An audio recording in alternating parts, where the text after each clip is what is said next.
Aloha. My name is Stephen Robello. I'm with Hui Aloha Aina o Honolulu, which is an organization that started back in the 1890s to protest annexation, and they were instrumental in getting the Hui petition signed. One of the things that I wanted to mention about what he said they didn't mention in public school. I went to the private high school where you had to be part Hawaiian. They didn't talk about that either over there, okay? So there's all new information that's coming out. So tonight we're honored. This is an ongoing series of educational presentations that we have at least once a month. We have Donovan Preza here. He is an instructor at Kapiolani Community College. He is working on his PhD in geography, and his lifelong passion has been to take a look at land issues, specifically the Maile and how it affects land ownership in the past and how it will affect land ownership going forward when we get our independence. So we are pleased to invite and have Donovan Preza.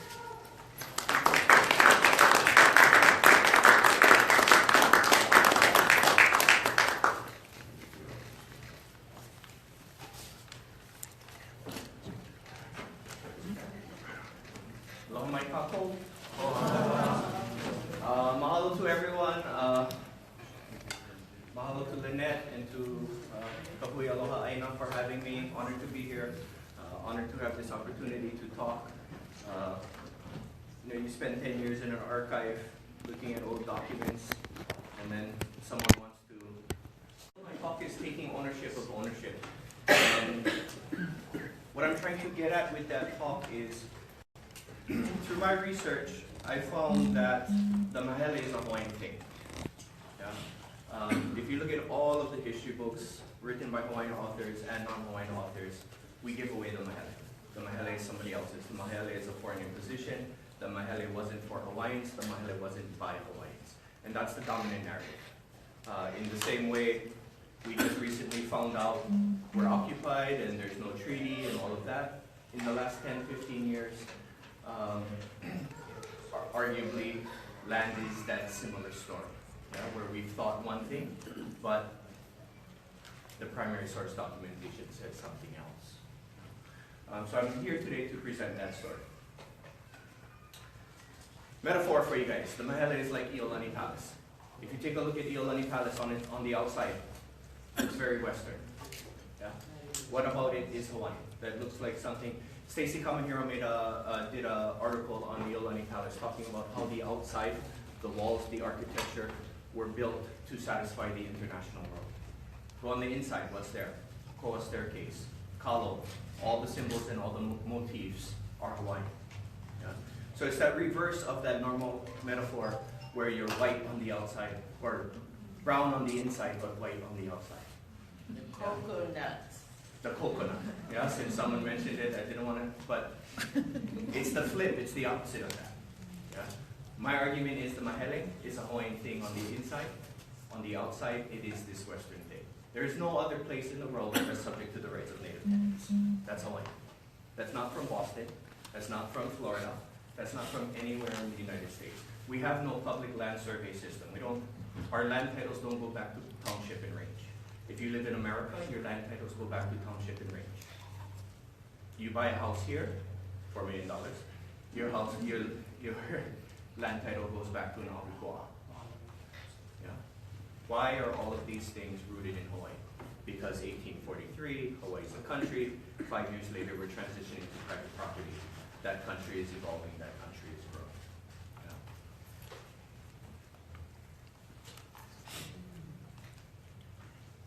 It's supposed to have come out one by one. What does the Maile mean? To divide. Yeah? So what's being divided? In 1848, we have the Great Maile. So what's being divided? Land. The normal answer is the land. Yeah? For this presentation, I'd like you to take the perspective that it's not the land that's getting divided, it's rights in land. If you look at the Maile as a division of land, you're putting the cart before the horse. Before people got land, people's rights in land were divided. As a result of dividing out those rights, people got land. Yeah? But we often look at the results first. We look at the 28,000 acre statistic, Hawaiians didn't get land, and we look at it from that perspective. Land, Hawaiians didn't get any. Maile bad. Maile foreign, negative, not good for Hawaii. Yeah? So if the Maile is a division, and I'm asking you to look at the Maile as a division of rights in land, who has rights in land? The Maka'anana. And who else? We all do. Yali. The Alii and who else? Funihis. Yeah. So if we take a look at the Constitution of 1840, the origin of the present government and system of polity is as follows. Kamehameha I was the founder of the kingdom, and to him belonged all the land from one end of the islands to the other. Yeah. We have to understand land in layers here. Land, sovereignty of the country. Land, real estate. To him belonged all the land. He's Kananyokuni. The country is his. Yeah. Though it was not his own private property, it belonged to the chiefs and people in common, of whom Kamehameha was the first, was the manager. Yeah? Land, real estate. Hawaii is unique in that when Kamehameha III divided the land, he acknowledged that his chiefs and people owned the real estate along with him. Yeah? King of France, I own the land in my entirety, you want land, come buy some from me. Hawaii, undivided interest in land, in the real property. Yeah. That is the beginning of the uniqueness of needing to understand Hawaii's evolution of private property. That's what's being divided right there, interest in land. If we take a look at the principles of the Land Commission, it being therefore fully established, there are but three classes of persons having vested rights in the land. First, the government, second, the landlords, third, the native tenants. Here's our three classes. First, the government, second, the landlords, third, the native tenants. Yeah? Mo'i, Konahiki, Makaina. That, unique. Anyone know who the chiefs, what the example was? Was the example Boston? Did America recognize that that America's land belonged to the president, the people? Prussia. Yeah? Prussia was one of the only other few systems that had this similar idea of undivided interest. So if I'm a missionary in 1820 and I'm in control, as the textbooks tell me they were, why do I acknowledge that the chiefs and the people have rights in land? I say, King, you're Kananyokuni, the land is yours. That's not what happened. Yeah? In Hawaii, you had the recognition that this is Kalaiaina, this is the old system. Yeah? The chiefs had a right to land, the people had a right to land. This is bringing the old customs and traditions in, putting it into a new form. That new form is private property, but a form of private property that doesn't exist anywhere else in the world. Maile, to divide what's being divided. Rights. Who has rights? First the government, second the chiefs, third the native tenants. How do we know? Because Donovan said, it's in the law. It's the Constitution. It's not me. Go read the Constitution. The 1840 Constitution says that. 1846 Principles of the Land Commission, which becomes statutory law. Yeah? Constitutional law, broad, vague. Statutory law, specific. Constitutional, in America, I have the right to bear arms. Does that mean I can walk around with an AK-47? No, that gets refined by statute. That's what's going on here. You have a broad idea. We got these three classes with land. Statutory, 1846 principles. There are but three classes having vested rights in land. First the government, second the chiefs, third the native tenants. The story of the Maile is the division of those three classes' rights in land. That's what's being divided, which was set up in 1840 in the Constitution, which was later refined in the 1846 Principles of the Land Commission. The rest of this presentation is an explanation of how those rights in land were divided. Questions before we move on? Because if we're lost now, it's only going to get worse.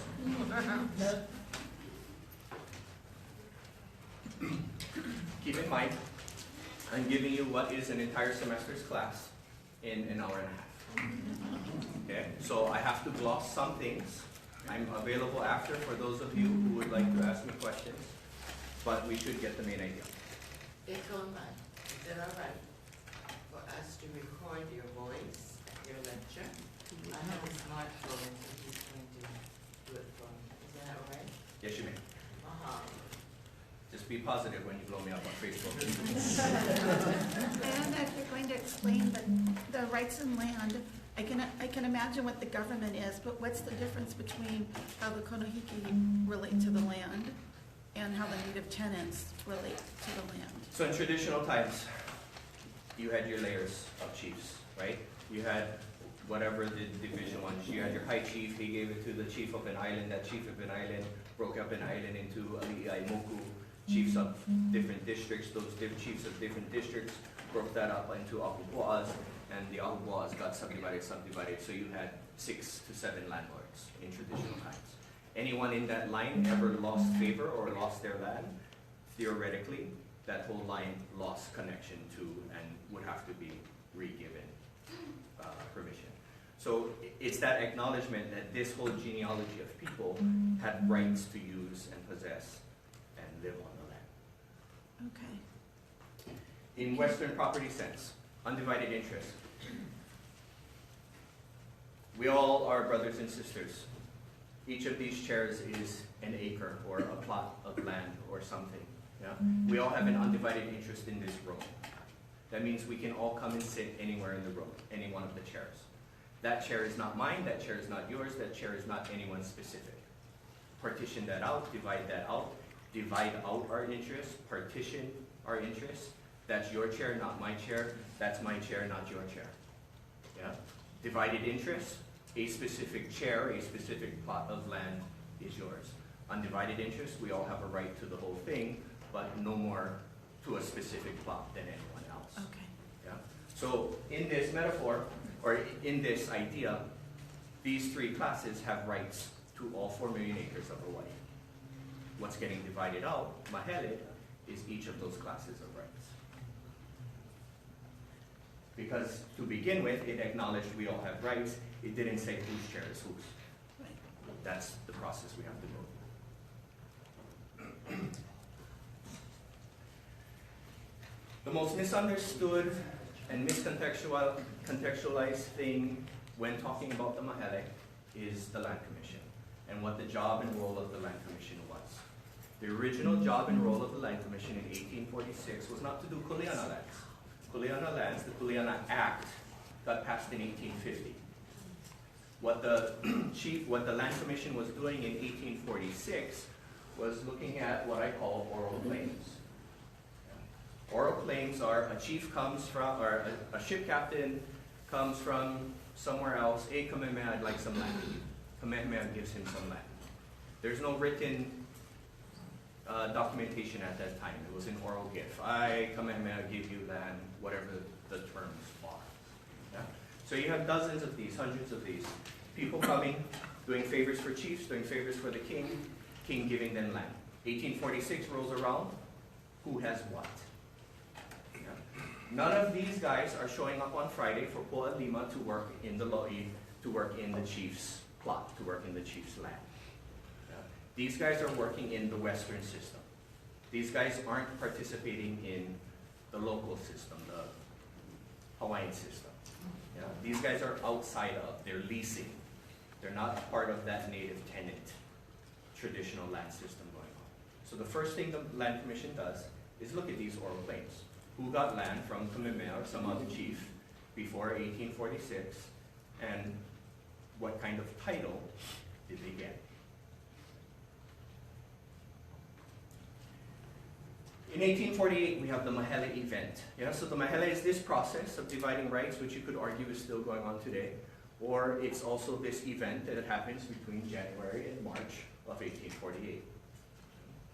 The Maile is responsible for dividing out the rights of the Konehiki class. The Maile is responsible for dividing out the rights of the Konehiki class. Yeah? there are about 3 classes of persons having vested rights in the land. First, the government. Second, the chiefs, Konahiki. Third, the Native tenants. So the Maile of 1848 divided out the rights of that second class, the Konahiki. Yeah. During traditional times, Kalai Aina, what happens? We all chant 10 genealogies that get you into the room in the Hale Nawa to participate in the Kalai Aina, the redistribution of land. Yeah, that gets you in the room. At this point, for me, this is Kalai Aina. Yeah, we haven't yet created private property, but this is bringing that old system in a new way. So the 252 chiefs meet. Notice I have Kawikeoli here. Kawikeoli is the highest ranking chief. Kamehameha III, who's the same person, is the king, the monarch. When Kawikeoli participates in the Maile of 1848, in Privy Council, he acknowledges that he's participating as a Konahiki. He has 2 hats. He's a chief. He's the head monarch. Is he representing government as the office, or is he representing himself, the chief, the highest ranking chief? In Privy Council, he states, I'm participating as a chief. That's why it's Kawikeoli here and not Kamehameha III. Because he's not representing government, he's representing himself as a chief. So you have a division, a quick claim of rights in land between all of the chiefs in 1848. Ikaman, I understand from my Kuklana that before the Maile and before Kamehameha, what you're talking about, he did issue out about under 30 parcels with the lease of 999 years. Have you heard of that? I'm familiar with him giving land to the 4 Kona uncles and those uncles who helped him unify and giving them hereditary succession. If that's different than what you're talking about, which it sounds like because they had hereditary succession and not leases, yeah. Yeah, it was carried over into the territorial times because the families still, some of it, well, there were the special conditions. It was passed on by blood to the original lessee, was the word, and that if the lessee on record wanted to purchase in fee at a given time, they would be able to purchase, but at the rate, at the time that they wanted to purchase, the value of the land. And this is in Kamehameha the first time. Yeah. Okay. That's one of those special cases. I can talk story with that after. I'd like to hear about that after. All right. So, Maile of 1848 divides out the rights of the Konahiki class. Yeah. This results in the 252 chiefs getting approximately 1.5 million acres and Kawikeoli getting 2.5 million acres. In this division, you have to think in layers because you still have the rights of the government and you still have the rights of the Makaina. Yeah? So in this, you still have the rights of government and Makainana. In this, you still have rights of government and Makainana, but the chief's rights divided. So now, moving forward, we just have to divide 2 more entities, 2 more classes of people's rights out of the land. Yeah? Can't do this tree, one crack, one time Paul. This is an evolution.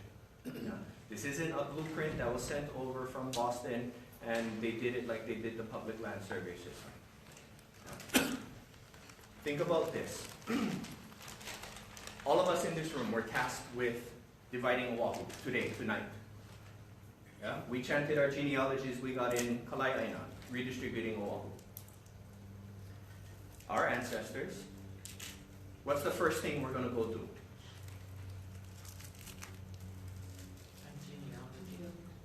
What you going to do? I'm a geographer. What do geographers? Get a map. Right? Is that reasonable? Let's go find the map. 1848, they did this without maps. They divided the entire country by place name only. The evidence for that is in a book called the Maile book, which has no maps, just has a list of place names. Yeah. Does it sound like a foreigner is in charge of this? If I'm a foreigner We're drawing some maps. Yeah. But we already had, our ancestors had an existing system. That system was the Ahupua'a system, Kalai'aina. We had been redividing the lands without maps for decades, if not hundreds of years. Since the time of Maile, since the time of Umi'aliloa, since the time Ahupua'a were created. We didn't need maps. You go to every other country that got colonized, they created maps and mapped and redistributed the land. That phenomenon does not happen here. Hawaii transitions to private property without maps. Totally different than the history of New Zealand, than Native Americans, than First Nations, than any other indigenous people. Arguably because in 1843, Hawaii is recognized as a country and were politically different and had a different thing going on here than the people we often get compared to. Is that 100% of the land right there? It's not just a 1/3 slice of the land being divided up? Technically, there's The land 4.2 rights. million acres. Yeah. I put 4 million here for easy math. So yes, it's technically all the land, but if you're going to get hypercritical, it's 4.2 million acres, not 4. I'm just trying to understand why there's 3 groups of land rights, but there's only 2 here, but it's only because we're doing the Kona. Because we're doing one at a time. Yeah. We can't divide 3 classes simultaneously. So we're doing one, Okay. then we're going to do another, and then we're going to do another, and when there is no more rights in land left, So we there's all have 2 other parcels of pie that are not the same as this there's one. 2 other classes that have rights in land. So it's 2 other classes, but they're still looking at the same 4 million. So I, as a native tenant of an Ahupua'a, still have my rights in that Ahupua'a, even though 251 other Konehikis have no more claim to my Ahupua'a. It was made clear that only one Konehiki has claim to each individual Ahupua'a. Okay. So that's what's going on. And then you still have the people and you still have the government in each and every single Ahupua'a.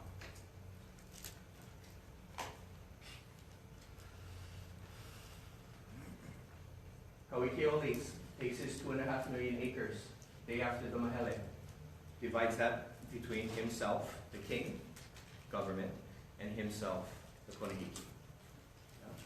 The lands that he keeps for himself at that time are known as the king's lands. The lands that he gives back to the government are the government lands. Any proceeds and rent for this goes to the national treasury for everyone. Any rents and proceeds from the king's land come in III's pocket. George Bush's ranch in Texas, the White House. All of the proceeds from George Bush's ranch in Texas don't go to the national treasury, they go to George Bush. Commandment III's private lands. All the government lands, rent and proceeds, White House, goes to national treasury. Questions? So now we have 2 broad categories: King's land, government lands. And then we also have this smaller one, oral gifts. Questions? Have you ever conferred with Mr. Umi Perkins? It's interesting what he was saying about the percentage that's truly foreign owned. But Foreign owned at this time? yeah, 0.1% or something like that. Yeah. The fully in ownership happens much later. It doesn't happen in 1848. It's not 1848 happens and boom, foreigners own 3 million acres in 1848. It's really not till 1900s that the Maile did not benefit sugar. The Maile did not benefit sugar. The people, the foreigners who are buying land in the 1840s, 50s, 60s, and 70s are the cattle ranchers. Because cattle is the dominant economy until 1870. 1870, Pennsylvania discovers oil. That discovery of oil kills the whaling market. You no longer need whaling oil.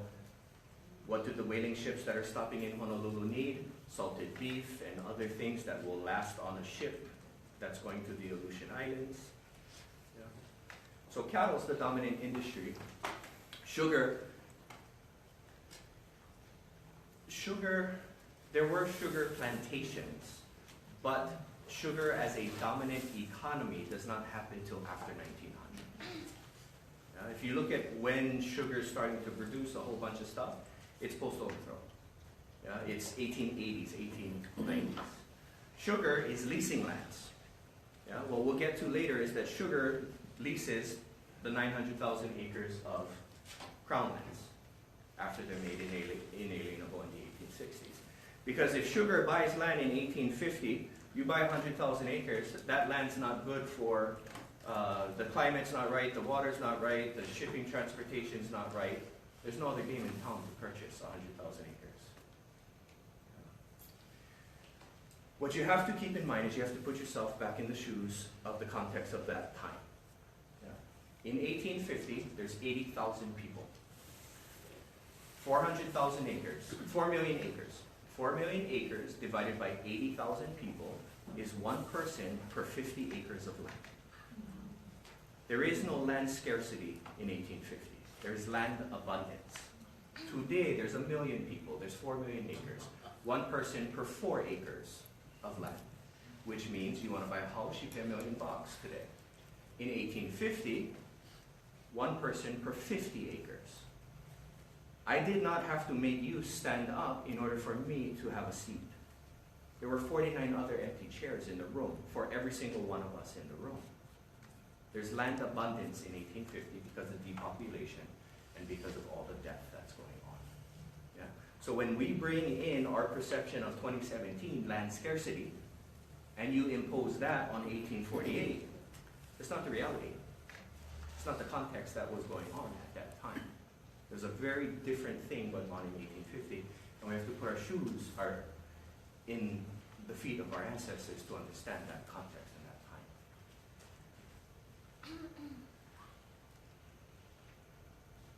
After 1855, in the 1860s and 1870s, we have the concept of commutation. Commutation is another hugely misunderstood idea. Basic definition, commutation is exchange. Commutation is an exchange. What's being exchanged in the Hawaiian context is the government's interest for money or land. You give me the government's interest, I give you money or land. Commutation, we're exchanging. In more clear terminology, it's a lease to fee conversion. The government's interest is the fee simple interest. And I'll show you a slide that says that.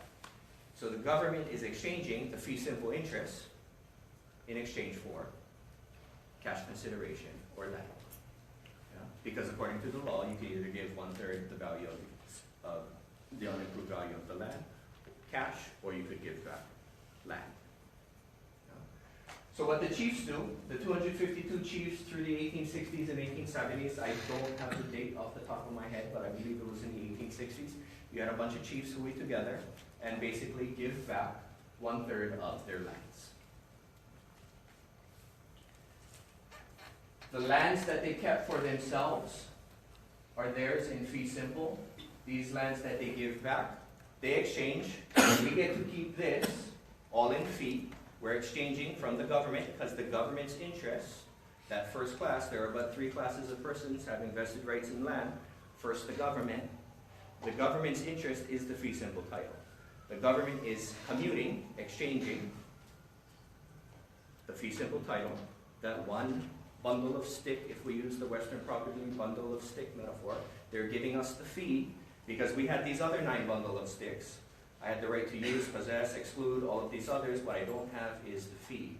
The fee belongs to the government. So we're exchanging that for land. Bunch of the chiefs give back land. All this green, half the acreage in Hawaii is now government land.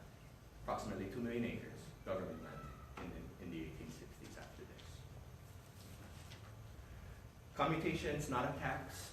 Commutation is not like property tax. A lease to fee conversion is different than you paying property tax. Agreed? When you commuted interest, you got title. That's not paying property tax. That's a whole different idea, a whole different concept. As a result, the king owns his land in fee simple, the government owns their lands in fee simple. After commutation, the 252 chiefs own their land in fee simple. After 1850, the Kuleana lands, 28,000 acres, go to the Makainana. And we have this, someone in the room who would like to do a master's thesis or a PhD can spend 3 years of your life turning that question mark into a statistic for me. Tell me what that is. Is that 30,000 acres? Is that 100,000 acres? That's an excellent research project. Hopefully someone listening at home will take up and find out what is that number. Because nobody's done that research. Because we haven't looked at the Land Commission in that way of separating it out. Right now the Land Commission is just one whole big thing. But they did different things. In 1846, they did different things than they did in 1848, and they did different things than they did in 1850. Why? Because laws were passed that gave them added responsibility. How we understand the Land Commission is backwards.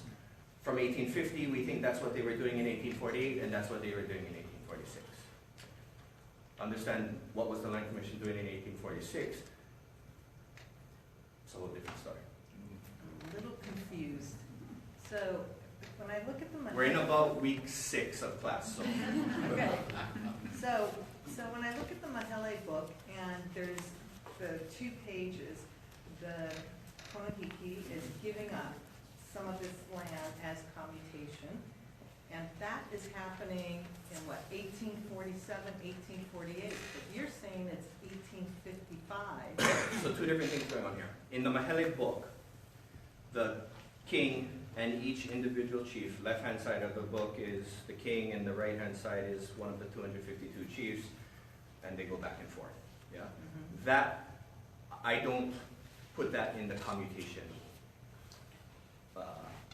thing. The commutation thing happens after, and we'll get to some primary source stuff that hopefully explain that. Okay, another question. Yep. You use the word fee simple.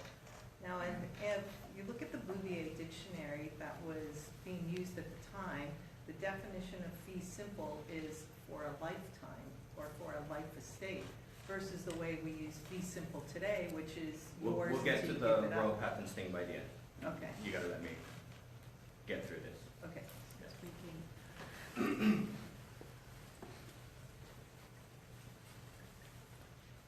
So what we have here is 3 different kinds of land commission awards. Oral gifts, Konahiki awards, and Kuleana awards. In 1846, they're doing this. In 1848, after the Maile, in the Maile book it states, I hereby agree to this division, you may now take it before the Land Commission. You may now take it before the Land Commission is when the Land Commission is now looking at Konahiki awards.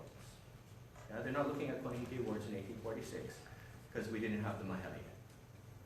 1848, they're looking at Konahiki awards, the dividing out of the Konahiki's class in land. 1850, after the statutes passed, that's when they're looking at Kuleana lands, what we know as Kuleana lands, the 28,000 acre statistic. It's this pie chart and that small white sliver that historians point to say, greedy chiefs, greedy government, greedy chief, didn't look out for the people, Maile bad. Makainana didn't get land. That white sliver is less than 1%. 28,000 divided by 4 million acres is less than 1% of the land. And that's the story and that's the narrative that drives the Maile as a foreign imposition, as a negative thing, right? Because if Hawaiians were in control, like I said they were, then we would have gave our people more land. So how can we have been in control if we didn't give our people land? Right? So we'll get to that. This is factually accurate. As a result of the Kuleana Act, Hawaiians only got that small portion of land. But Hawaiians got land in other mechanisms. Yeah. How many of us in our family have a story of loss of land? And most everyone's hand goes up. But if the dominant story says Hawaiians didn't get land, how did everyone in this room lose land? Did we all lose the same 28,000 acres? Right? It doesn't make sense. If we all have stories of loss, our ancestors had to have gotten land. And they did, just in different mechanisms than this. And I'll explain why. My master's research was on that section there, fee simple sale of government lands. And that's where Hawaiians were. Hawaiians were just buying land straight from the government because there's too many acres to buy. And we'll get to some reasons why. Short summary of the sales of land between 1846 and 1893. From the government land, you have the fee simple sale of government land, which ends up in the royal patent grants and the land patent grants. After the overthrow of 1893, those guys cross out royal and write in land and change the name, change the title. Yeah, but they're all the same thing, fee simple sale of government lands. Koniki lands that were sold, go to the Bureau of Conveyance, and you can find those sales in the private sales of individuals because that's what these guys are. Crown lands, between 1848 and 1865, you have the Kamehameha deeds. Over 100,000 acres, approximately 100,000 acres of the king's land were sold. Lot Kapuaiwa comes to the throne and says, if we keep up this trend, there is not going to be any estate left for the monarchs. Goes to the legislature, asks the ledge to pass a law, making the crown lands inalienable. Inalienable, cannot purchase or sell. After 1846, all of these lands here, not available for sale. Crown Land Commissioners are created to manage this estate. Guess who's leasing all of this land that is inalienable but is available for use? Sugar. Sugar. This 900,000 acres is what Sugar leases, because between 1865 and 1890s, they're leasing because they'd rather put their capital into the making of sugar rather than buying a whole bunch of land that may or may not be good sugarcane land. So Sugar leases this up until 1893, 1895. We'll get into the story of what happens to this leased sugar land after. But these are the major ways that lands transferred out of this original title, government land, Konihiki land, and king's land. Questions? So you're saying that the king, there's still the king there, and that he's willingly selling land to people for sugar plantations? No. What I'm saying is he's willingly selling this purple piece of the land. That happened with Kamehameha III, happened with Kamehameha IV, Kamehameha V. Kapuaiwa comes in and says, we can't sell anymore. We're going to not have anything left. Which makes the remainder of this only available for lease, which is managed by the Crown Land Commission on leases. Thank you. After 1865, Sugar is leasing this. All of this was sold before 1865.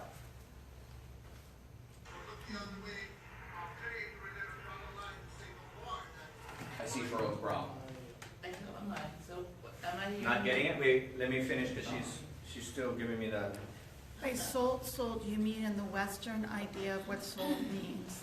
That the sugar plantation owners think that they have purchased land that now belongs to them for money, they gave money? No, in the Western sense of leasing, the sugar And they plantations leased are it, leasing. Yes. Okay, You pay me $100 a year for 30 years. got it, okay, Lease. That's what these guys are doing. okay. So that I understand, these leases were no more than 30 to 50 years. So that in the documentation, it was leased. But because after 1893, no one knew of leases, that those landholders that had the leases interpreted as fee simple. Is that true, you think? So you're blowing my punchline, but No, That's 20 slides from now, but we'll address it now. Just laugh when it happens, when we go through it again later, okay? After 1893, the Crown lands, in the 1895 Land Act, the Crown lands are confiscated, and the rationale is these were always the White House, they were never your ranch in Texas. This was always the White House, never your ranch in Texas. Never mind that all of these purple documents are found in the Bureau of Conveyance, which holds the sales of private individuals. This private individual just happened to be the king also. Yeah. So in 1895, the Land Act confiscates the Crown lands, combines them with the government lands, and makes one big pot of stew. And that pot of stew is called the Public Land Trust. As these 30-year leases are coming up, 1865, I get a 30-year lease. Hey, it's 1895. What happened in 1893? Overthrow of the government. Who's in charge? Who overthrew that government? Sugar. So now Sugar is in charge of the government, and they're sitting on a bunch of lands that by law are inalienable. So what do? They change the land law. They take this, combine it with that, and after 1895, start to purchase the Crown lands. Lands that were once inalienable, which would have never been for sale under a Hawaiian Kingdom government. They, through the 1895 Land Act, change the law, throw these both in the same pot of stew so we get confused and we can't separate the potatoes from the carrots from the beef. And start to sell these lands to who? Themselves. Themselves. Yes. This is a whole nother different kind of lease to fee conversion than commutation. Yeah? Hawaii Story, Hawaii's Queen. We're going to be celebrating the passing of the Queen in a month. Hawaii Story, Hawaii's Queen. Lili'o Kalani talks about this. She says, hey, if all of these lands were always government inventory, then the National Treasury should have an accounting of the $50,000 that I receive from them every year. Where's that accounting? Oh wait, you don't have it because no monies go to you. These were never the White House. They were always the private property of the king. What does the term allodial land title come from? And how does that Allodial- relate to allodial? How does that relate to the Crown lands? Give me 8 slides. Yeah. And another 10 or 20 and we'll deal with the freehold less than allodial and the royal patent grants and all that things I've seen being blown up on Facebook. Yeah. So here we have a summary. There are about 3 classes of persons having vested rights in land. First, the government. Second, the chiefs. Third, the native tenants. As a result of dividing out those rights, what mechanism divided out the rights of the chiefs? What event? Maile. Maile of 1848. What mechanism divided out the rights of government? 1893. Starts with the C. Commutation. Yeah. 1850, we get the Kuleana Act. That's one of those ways that native tenants divided out their rights. Yeah. As a result, we get government lands, king's lands, land commission awards. These are your major forms of title. If you own land today, I'm making this number up, but it's probably accurate, 98%, 99% of all land is in one of these major forms of title. Yeah. If you have a piece of paper, if you have a deed, and you have a deed from the government, that's going to take the form of a royal patent grant or a land patent grant. If you bought some king's land before 1865, that's a commensurate deed. If you leased some of this land after 1865, that's a crown land lease. After the overthrow, you could also have the king's land sold through land patent grants because that's when they confiscated the king's land and made them available for sale after the overthrow through the Land Act of 1895. My argument is the reality we see today is because of the overthrow, not because of the creation of private property. not because of the creation of private property, but the overthrow. The Crown lands would have never been sold if the Hawaiian Kingdom government. You have to flip that government. You have to overthrow the government in order to buy the lands which were coming up, which you would not have been able to buy. And then they would have been stuck. What happens when rent goes up? Oh, look, you guys are making $1 million a year. Oh, you can afford a lot more than you're paying now.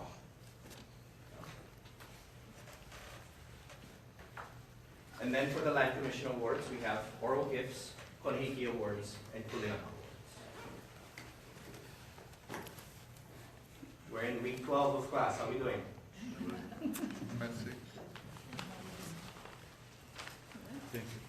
Misunderstood terminology. Yeah. Commutation, government's interests, freehold less than allodial. Yeah. These are three of the. This term here, freehold less than allodial, not defined in any book. Chinen doesn't define it. It's not in any book. Only place you'll find that is in primary source documents. You go. What did you say? You went so fast, my ear couldn't hear. Follow me. Freehold less than allodial is not defined in any secondary source book. I looked through them all. I did a 50-page lit review. It's not there. Yet the difference is the difference between you leasing land and owning land.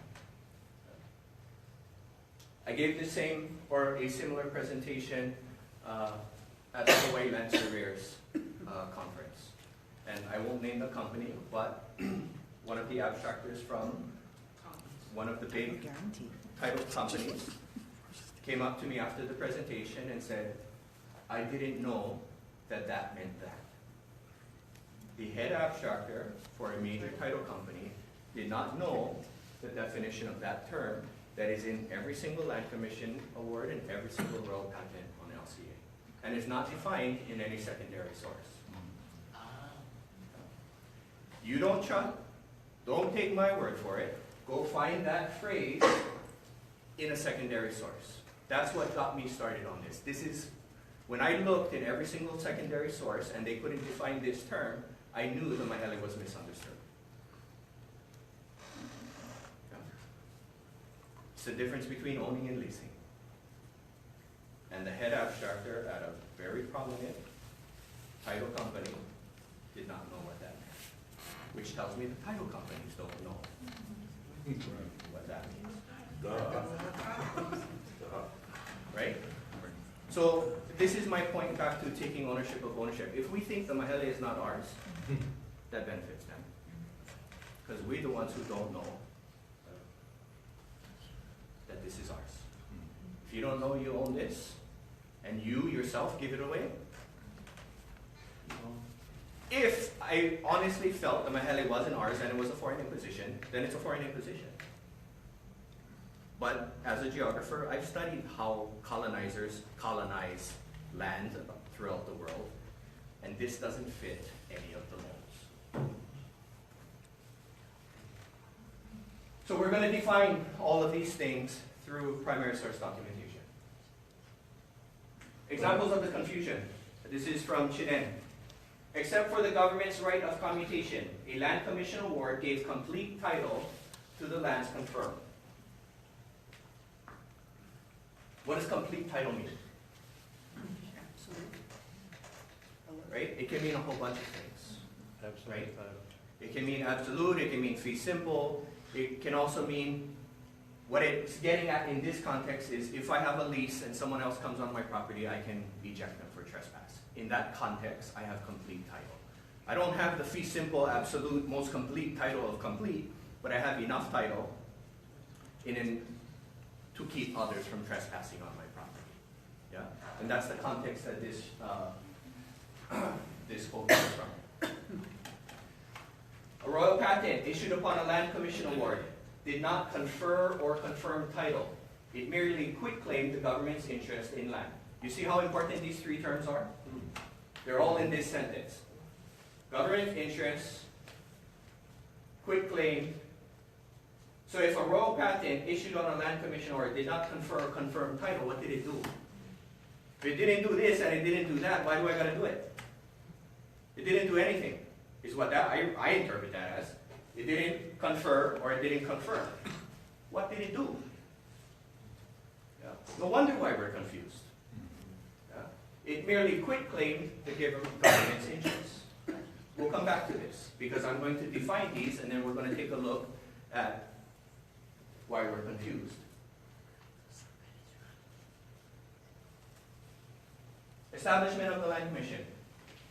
To be a board for the investigation and final ascertainment or rejection of all claims of private individuals, whether natives or foreigners, to any landed property acquired prior to the passage of this act.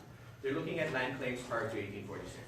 The land claims they're looking at prior to 1846 are all those oral gifts that a chief gave to a visiting foreigner, and they're trying to figure out what the nature of that relationship was. The commission was authorized to consider possession of land acquired by oral gift of Kamehameha. That's where I get the term. Yeah? I'm not an academic that likes to just make up terms for the sake of making up terms. This is from Harris versus Carter. Yeah? That's where that term oral gift comes from. We're taking a look at that piece of the pie that someone in this room is going to give me a statistic for, right? Land Commission Award number 1. Very first Land Commission Award to John Voss. There can be no doubt, therefore, that title is in the government. Title in the government. Title owns the fee. Unencumbered except by the residents of Voss's lease. Does Voss own this in fee simple? All in. No, he has a lease.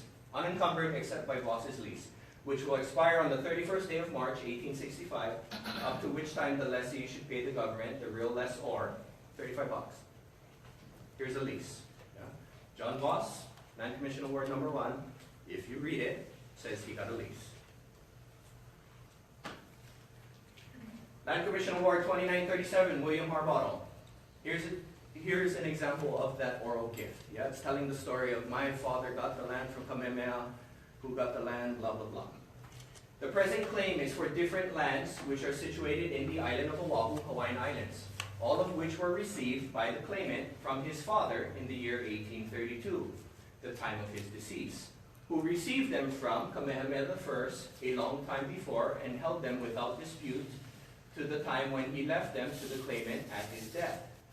As stated in evidence before this board, we therefore award to the claimant, William Harbottle, the claimant, a freehold title to these lands less than a lodial, which he may commute for a fee simple title in accordance with the law. So here we see those 3 terms. Yeah? Freehold less than a lodial, commute, and all of this. We see the terms, right? They're in the land documents. What kind of title does he have? Freehold less than a lodial. Where is it again? We therefore award to the claimant, William Crowningbird, a freehold title to these lands less than a lodial. All agree? Yeah. But that means it's a lease? Like the state, but we'll get there. You're blowing my punchline again. Land Commission Award number 433 to William Crowningbird. And we do therefore award to the claimant, William Crowningbird, a freehold title less than a lodial, or in other words, a life estate in said land, which he may commute for a fee simple title as prescribed by law. But it's not feasible. Here you have the term defined. Freehold less than a lodial, or in other words, a life estate. A life estate is a lease for the duration of a person's life. Yeah? Grandma can live in the house until she passes. When grandma passes, ownership reverts back to the owner. Use reverts back to the owner. The owner is giving grandma that right of possession, that right of use, that right to eject trespassers, but grandma doesn't have the fee. Landowner has the fee. Yeah? Life estate, lease for the duration of a life.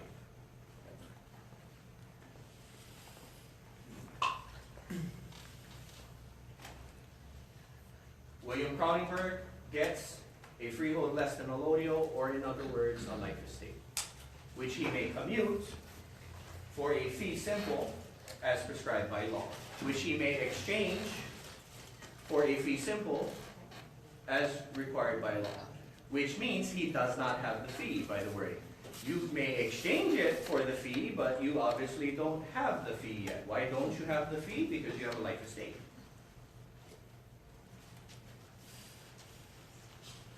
So this whereas here is the hard type print. Whereas the Board of Commissioners to quiet land titles have by their decision awarded unto William Cronenberg, claim number 433, an estate of freehold less than allodial. That an estate of freehold less than allodial is in the hard type script, not in the handwritten. That phrase, freehold less than allodial, in the hard type script. Yet that phrase is not defined in any secondary book. Any secondary book. Therefore, Kamehameha, by the grace of God, King of the Hawaiian Islands, by this royal patent, makes known unto all men that he has for himself and his successors in office this day, granted and giving absolutely in fee simple unto William Cronenberg all that piece of land. William Cronenberg, with his Land Commission Award, has a life estate. After commuting, exchanging the government's interest, what's the government's interest? The fee. After exchanging the fee for money, he gets a royal patent. Yeah? Lease to fee, life estate to fee conversion. I get the fee, I give you money. After this document, by this royal patent, we give unto William Cronenberg the fee simple title. Yeah? Because he exchanged, he commuted the fee for money.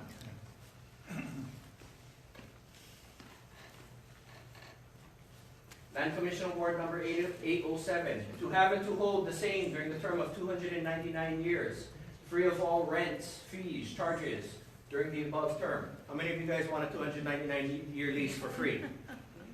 Yeah? Take 12 months for free. But this award, upon the following express condition, namely that at the expiration of the aforesaid term, the land with all houses, tenements, building, and improvement shall revert to the Sandwich Island government. Yeah? If you're the Sandwich Island government, or if your ancestor is the Sandwich Island government, 299 years after this lease, you should probably pay attention, because if the Royal Hawaiian Shopping Center is built on that, you get it back free of all, Encumbrances. with all houses, tenements, buildings, and improvement shall revert to the Sandwich Island government. Yeah? Point is, we should read our history. We should read our primary source docs, not what other people tell us about our primary source docs. You're interchanging Sandwich Island government with Hawaiian Kingdom, or is there something more to that? Sandwich Island government was used, so Kamehameha the first brokers a deal, we can debate that deal, that's a whole other topic. Kamehameha the first brokers a deal with Vancouver, makes Hawaii, which wasn't the unified islands, was just Hawaii Island at that time, or a part of Hawaii Island, puts it under King George. And he starts to act as if he is a subject of King George, starts to use that language. During this time, you have the use of Sandwich Island. Relationship, Kamehameha II goes to England. What's our relationship with you, King George? Kamehameha II dies. Boki and other chiefs talk to King George in England, find out this isn't the relationship that Kamehameha had with King George. Chiefs start to use Hawaiian Islands. If we're not subject to you, we got to do our own thing. Start to break away from Sandwich, start to go to Hawaiian Islands. But for me, it's a remnant to Kamehameha's deal with Vancouver and Kamehameha putting himself under as a subject of King George. And there's all kinds of letters where Kamehameha is using that language. So here we have a lease, right? Here's an interesting one. This is the Land Commission Award that defines what the king's interest is. In other words, the said Kekuanawa High Chief, and his wife Kalole, conveyed to Elizabeth Gravier, son of Louis Gravier, a fee simple title in the said lot, which was more than they had any right or power to convey. The only chief who had the right to give away the fee was Kamehameha I, Kamehameha II, Kamehameha III. Yeah? Because they were the supreme absolute monarchs. As an absolute monarch, they could give away the fee. Any of the subordinate chiefs held land under the chief, who was the mo'i. Who's the mo'i? Those three guys. Yeah, so they're the only people in our history that could have given a fee simple title to a foreigner. Everybody else only could have given the same amount of title that they have. Western property, you cannot give more title than you have yourself. If I only have a lease, I can't sell you the fee. Yeah, so same idea going on here.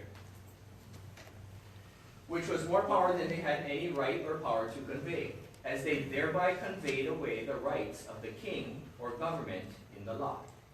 By giving away the fee simple, they thereby conveyed away the rights of the king or government in the lot. What's the government's interest? The fee.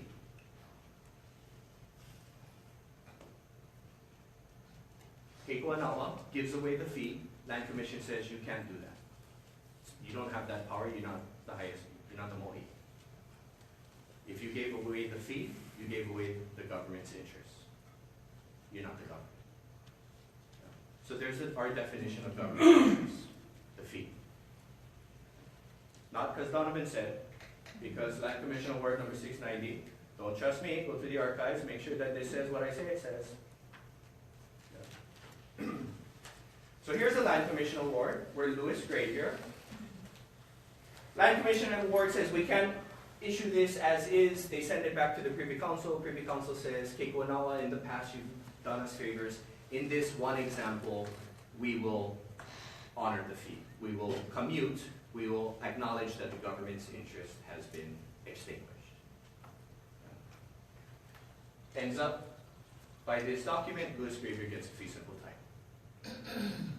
So we've seen three examples. We've seen leases, we've seen life estates, and now we've seen all or gifts taking three different forms, the three major forms of private property and Western property law. So this terminology now, fee simple, is equal to the same definition of the Western word fee simple. If I understand your question correctly, yes. Yeah. Here we have another Land Commission Award, 692, which also gives us a definition for freehold title less than allodial, so we know the first time wasn't a mistake. We do therefore award to Louis Graver a freehold title less than allodial, or in other words, a life estate in the land of Paukawila in the district of Wailua. Remember this, we're coming back. Louis Graver, LCA 692, gets a life estate, Paukawila. Paukawila is North Shore country, Wailua. 600 acres. Ilikupono in Wailua. 600 acre Ilikupono.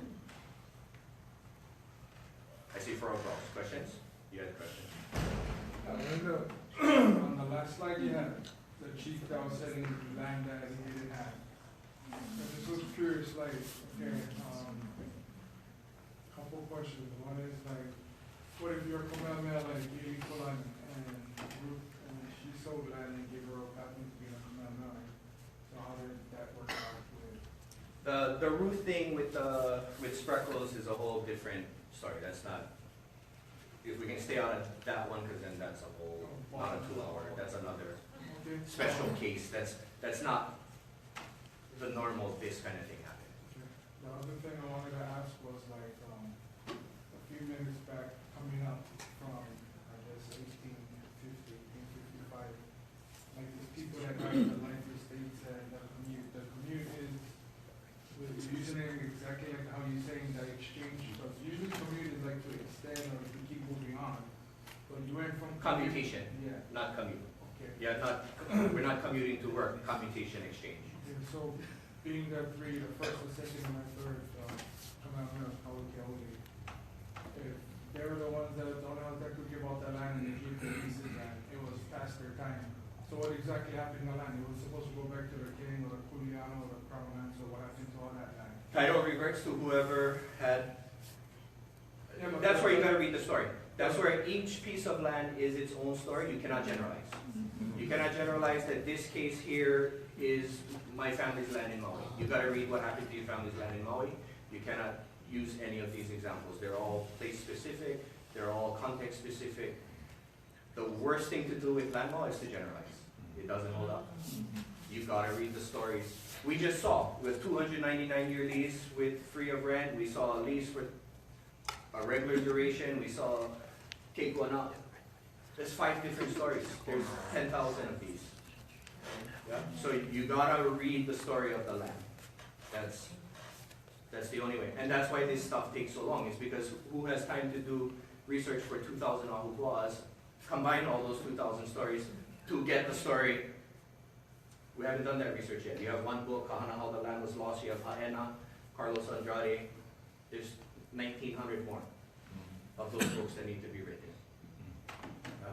If you want to get at that kind of intricacies. You know what's interesting? Recently, I was learning about syntax. Are you familiar with syntax? No. Well, it's a whole new world, and it concerns the language. The original language of our people was absolute truth, and syntax is part of it with Judge Miller. Now, the thing that's interesting about that, according to him, allodial, no such a thing. You should be paying attention to allodial. But of course, there's people that are familiar with allodial. Unless you deal into syntax, you could better understand what's happening. But that's another foreign thing that's out there that can just blow your mind. So very, very interesting. I can't see the written part, but it appears to be written in English. Yes, this one's written in English. Louis Gravier's a foreigner. Why? If you're a foreigner, do you want your title in English or you want it in Hawaiian? You're buying Hawaiian land, so tough. What's the rest of your I love the attitude. Can you start to do presentations to spread that? I mean, would other countries At this time, do it the was same? bilingual. Say you go to Switzerland, are they going to write it in English? At this time, it was bilingual. Yeah. At this time, in the context of this, land law was written both in Hawaiian and English. You have English become the dominant interpretation later in the court cases, but in 1852, when this was written, it was English and Hawaiian. So here we have fee simple.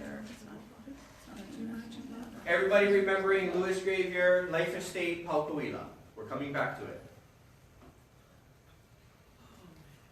So here we have, this is the Index of Land Commission Awards. Here we have Louis Gravier, 692, found in Book 1, page 480, Royal Patent, none, book empty, Paukuila, Kauai Law, 615 acres. The absence of a royal patent tells us what? Did this happen? No. If you have a royal patent, this happened. Right. No royal patent means there was no exchange, which means he didn't get the fee. Question, what happens to land when here he got a life estate? What happened to the land? Resolved that the life estate of Louis Gravier in Paukuila, having expired by his decease, the same be placed in the hands of Mr. J.B. Emerson to be disposed of to natives under the instructions and subject to the approval of the Minister of Interior. Life estate, no royal patent. Death reverts to the owner. Who's the owner? The government. What does the government do? Give it to the Minister of the Interior to sell it as royal patent grants to natives who don't have land. That the life estate of Louis Gravier in Paukuila, having expired by his decease, the same be placed in the hands of the Minister of Interior. We'll come back to that to see if it was actually sold to natives. Secondary literature. Chinen again. The certificates of award issued by the Land Commission to successful claimants for all but Kuleana claims purported to convey to the awardee a freehold title less than allodial. The Land Commission awards for all but Kuleana claims purported to convey freehold. Is that true? We just saw fee simple. We just saw lease. Chinen is telling us it was all life estates. The certificates of award issued by the Land Commission for all but Kuleana claims purported to convey freehold less than allodial. It's not true. I just showed you lease, life estate, fee simple. Chinen. The authority, right? You point to a book. It's going to say Chinen, authority. Yeah. Nothing against the man. Yeah. But this is why we're confused. Because Chinen was confused.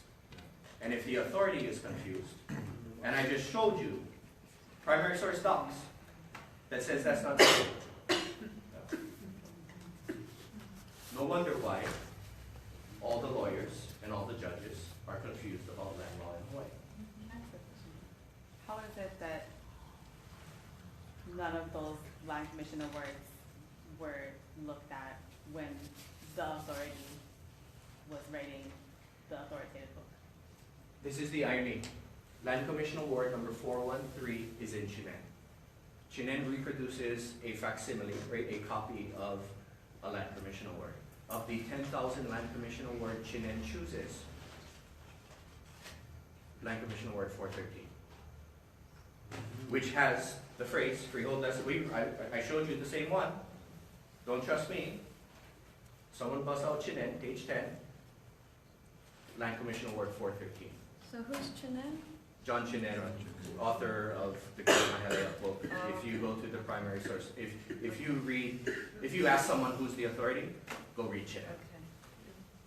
Okay.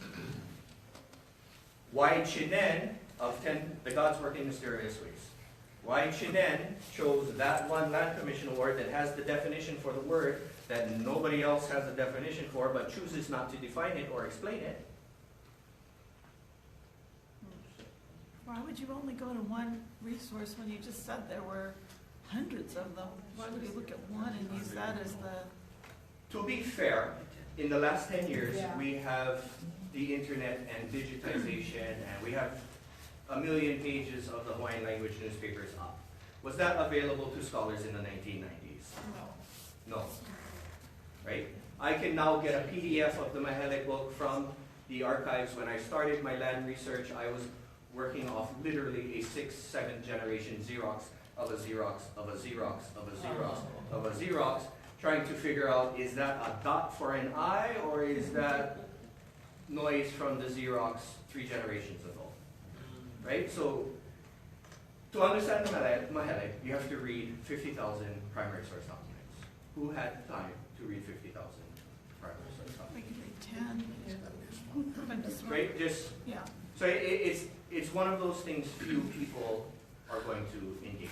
Yeah? Jocelyn, Linikin, a whole bunch of other people talk about this phenomenon and say, hey, it just hasn't been. You haven't had access. You cannot read.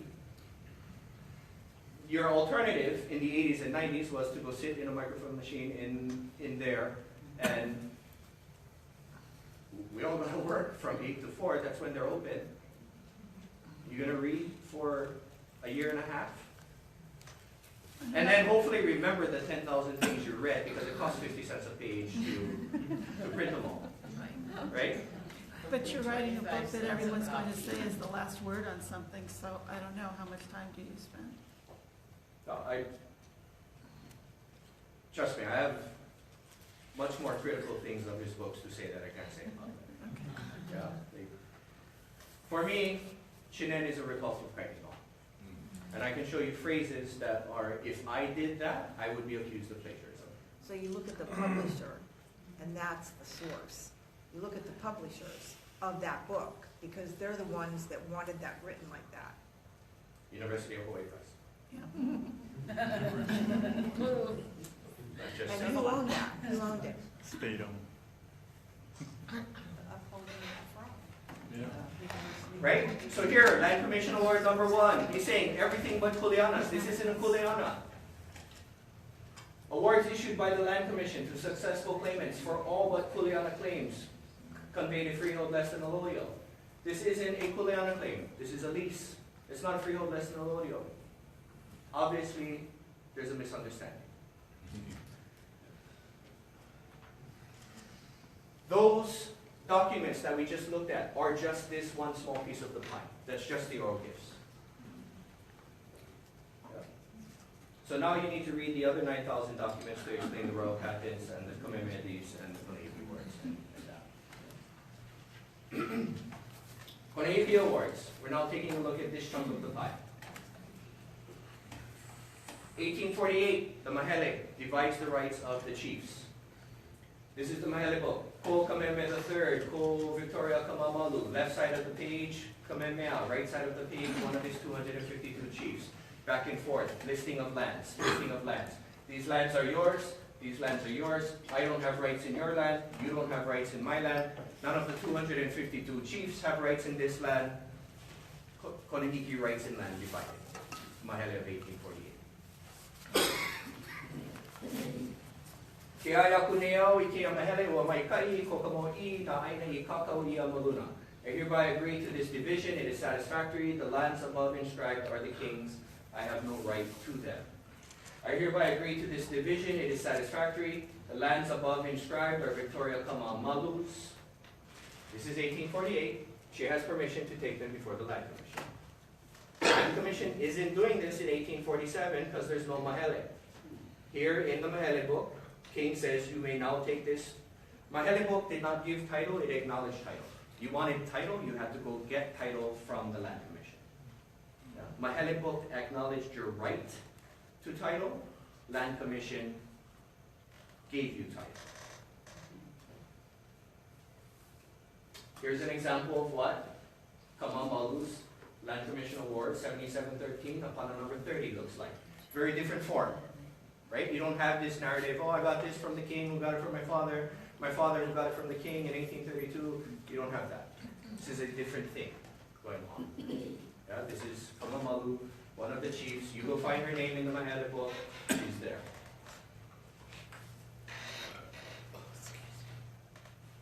That is an example of what a Land Commission Award for a Konihiki looks like. Very different than claims, right? Now we're going to take a look at Kuleanas, the white piece of the pie. John Record, 1846. Means and remedies may be altered, but the rights themselves, if vested, cannot be constitutionally disturbed. This is, I'm speaking to the 1% of the 1% with this vote. Yeah? This is getting at vested rights. Vested rights, a right that cannot be taken away from you, a right that you can only give up yourself. When did we hear this term, vested rights, before?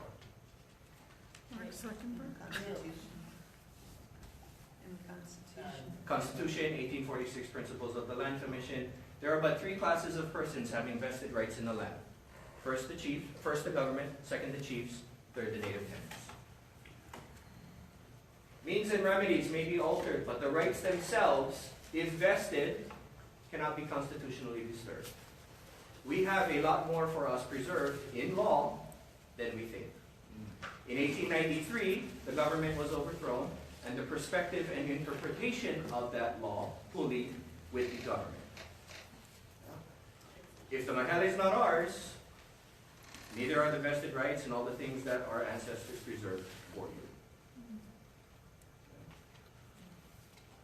Kuleana Act of 1850. Section 1. That fee simple titles, free of commutation, be and are hereby granted to all native tenants who occupy and improve any portion of government land. This is the 28,000 acre statistic. Section 2 says, for any lands other than those mentioned above in the preceding resolution held by the king or Konihiki. Section 1, if you're living on government land. Section 2, if you're living on Konihiki or king land. Those are the three. You're living on one of the three, right? You're living on the chief's land, you're living on king's land, you're living on government land. You're living on one of those three. You're living on one of those three, you can divide out your interests and get your house lot and get your lowies and get your land to sustain. How most of us know this today is through cash and gathering rights, which is in Section 7, which has been brought forth in statute blah, blah, blah. Yeah. Which today. Kind of interesting how we bring Section 7 through, but we forget about Sections 1 through 6. Right? It's one act. There's 7 sections, but today we're only going to acknowledge Section 7. If you don't know what's yours, you're happy picking tea leaf. And I don't mean that as an insult, I mean that so people understand. If you have a right to something, right now you can pick tea leaf. 1846, you had a lot, you could do a lot more. Were there any gender exclusions on the Kuleana Act or the Kuleana Awards? Not that I'm aware of. Not that I'm aware of. Go ahead. Out of curiosity, after you've written all of this, have you been dragged into court as a witness for anything? No, because I don't have a PhD, so I'm not an expert yet. Just asking. Yeah. And I don't know. No, I haven't. I assume it's because I don't have a PhD and only PhDs have this kind of knowledge.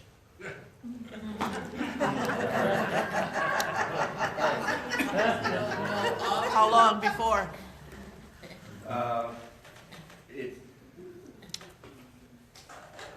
Soon, because I need that to get access to those kinds of things, so that I can't be denied.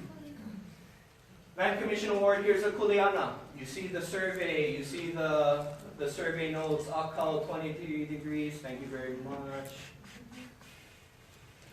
Different form than the other two, right? You have the survey, you have Elu 4491, Tukua Pu'u, Kaneohe Ko'olau Poko Oahu.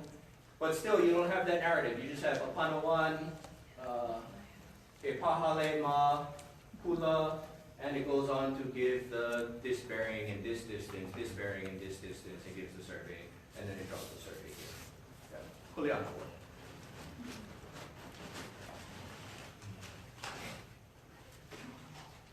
We just looked at the three different kinds of kuleanas. This distinction is not made in the literature. That's the distinction that needs to be made to understand the division of rights.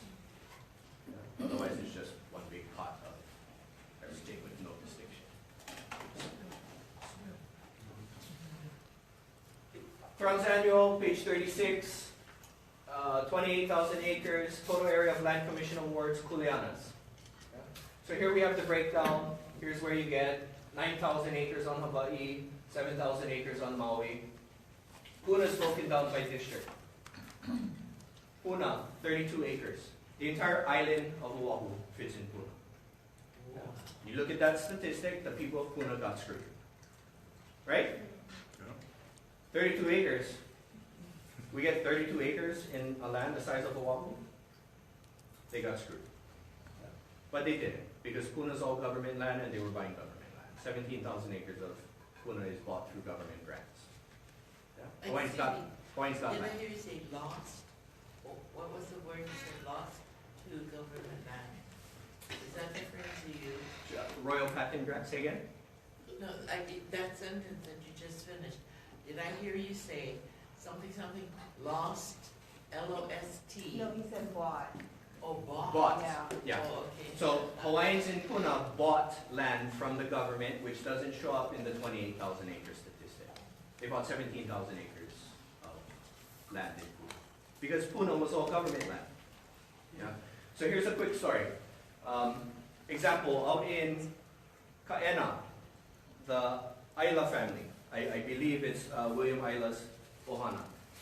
They all gave up their rights to their kuleana, and nine brothers and sisters. Kaena was government land. 9 brothers and sisters gave up their rights and wrote into the government, said, we claim our rights to our kuleanas. Can we buy 50-acre plots? 8 brothers and sisters, 50 acres each, 450 acres, 400 acres. Hawaiians got land. And where is that land that they swapped for, signed off? That would be an excellent book, and we can then knock it down to 1997. What happened to Kaena? I don't know. We got to figure out. But if you never thought you had land, you're not going to ask that question, you're not going to write that book. Because you never get land. If you never get land, what's there to research? You got to know the story of your land. So here's one of those things. This is the index of Land Commission awards. These 3 awards in yellow are those 3 awards that add up to 32 acres. This is to show you that this term, kuleana, is, in this context, is only referring to 3 of the total Land Commission awards for Puna. There are other Land Commission awards in Puna. The kuleanas are just one of the 3. 32 acres 11 plus 13 plus 7 plus the change is the 32 acres. The rest of these guys, Luna Lilo, Kamamalu, Kaunaeha, Kanaina, Luna Lilo, are Konahikis. These are all Konahiki lands. These are the second type of land commission award that after 1848, Konahiki lands. You don't have any oral gifts in Puna. No foreigners wanted to go live in Puna. But this should show you there are in fact 3 distinct kinds of land commission awards. Because if everything's a kuleana, and only 3 awards add up to 32, it doesn't make sense. Right? Kuleana awards, one of 3 kinds of land commission awards there. So when you say it doesn't make sense, what are you implying? What doesn't make sense? Sorry. When you said it doesn't make sense. So if all land commission awards are the same, a land commission award is a land commission award, then how do we have only 3 individual awards that add up to 32 acres that are part of this statistic? Right? It shows that these 3 awards are a subspecies of Kuleana in Noah Lucas's dictionary has 13, 14 different definitions. Which one you want to use for this? Right? So Kuleana in one context is the 1850 Kuleana Act, Kuleana. Kuleana in a broader context is I have a right, I have an interest. Right? And then there's 12 other definitions and contexts within which it's also used. Yeah? So then to determine the distinction, you have that going back to reading the story of the backstory to you understanding the context. You got to understand the context. The dictionary says there's 14 different definitions, which tells me there's 14 different contexts within which the word's used.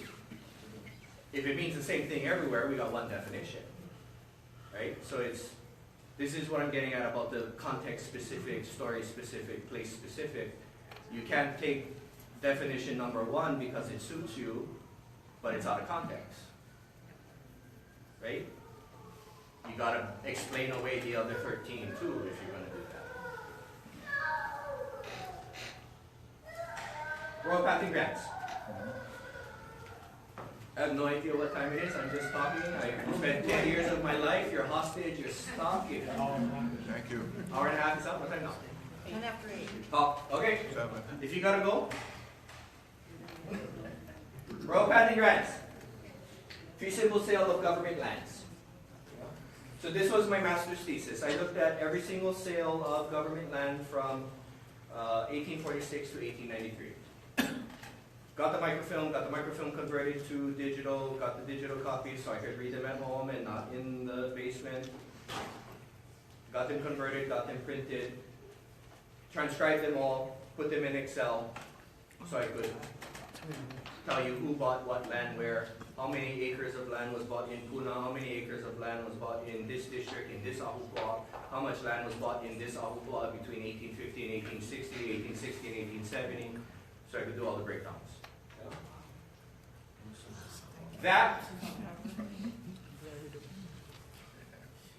That statistic, earlier we were looking here at the Kuleanas. Ironically, same page has the statistics of estimates of areas included in all government grants, land sales to June 1893. 667,000 acres sold. Puna, 17,411. I went and looked, who's buying? Is this foreigners buying or is this Hawaiians buying? Hawaiian natives buying. Not all 17, but it's like 16,000. 98% of all land in Puna before the overthrow, purchased by Hawaiians. Or purchased by people with Hawaiian names. So if a foreigner tricked me and didn't use his holiday name, used his, my statistics are off by those guys. Royal Patent Grant number 1, here's 3635, 1850, 1860, you can see the largest volume of lands are sold. This is number of acres. So these 5 are very large purchases. Here's a purchase for 5,000 acres. Here you have a whole bunch of small acres. All these whole bunch of small acres are Hawaiians purchasing. These handful of 5 here that skew the data are foreigners. This is Parker Ranch. Yeah. Parker Ranch marries Hawaiian. His kids, Hawaiian kids, inherit. Who got the land? A foreigner or Hawaiians? Hawaii. 50-50. But he's foreigner. So if you look at the land sale went to a foreigner got the land. If you look at who inherited his Hawaiian kids, right? So none of this is black and white. None of this is black and white. You can't. Another of this is Kaunakakai, Molokai, Charles Reed Bishop, Bishop Estate, ends up Kamehameha schools. Who's that land benefiting? Hawaiians or not Hawaiians? Right? But it's this. Oh, I'm being recorded. Other examples, Ni'ihau, purchase of Ni'ihau. So what you have is Hawaiians purchase, I believe,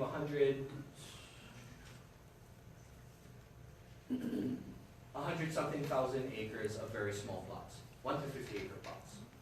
And then foreigners purchase, these 5 purchases are more than 50% of all the land. Those are the ranches. The largest purchase is 167,000 acres in Kahuku, South Point, Ka'u, Big Island, C.C. Harris. That's one of the ranches, 160,000 acre ranch. All of, And that was before the overthrow. yeah, that was 1860s. All of this is before the overthrow. I'm hearing you say purchased. Who did they purchase it from? And do you have the information of the amount they paid for it? Yeah, all of that's in the original document and is on my database. So I broke it down. Number of sales by decade. This is the number of sales, not acreage. Yeah. So who's buying land in the 1850s? Blue Hawaiian, white non-Hawaiian. Hawaiians out purchasing by number. Hawaiians out purchasing by number. Hawaiians out purchasing by number. That fully happens in 1880, 1890. What do you have happening in 1880, 1890? You have bayonet. 1890, you have overthrow. When's the hoodie? Overthrow. Are you defining Hawaiian national? Or?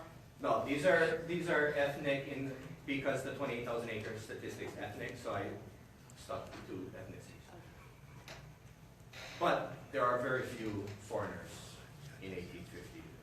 There's 80,000 nationals, and there's most of the foreigners who are buying are nationals. So non-Hawaiians include non-Aboriginal Hawaiian nationals in that data. Say that one again. Hawaiian is defined as Hawaiian name. Aboriginal. Hawaiian name. So I only went off their name. If they had a Hawaiian name, Hawaiian. If they were John White, I assumed they were a foreigner. Okay. Is there a way to maybe, like, it might be time consuming, but is there a way to determine the nationality of each of those people, whether they have Hawaiian names or not? Okay. Yeah, when you do that, I'll throw it in my database.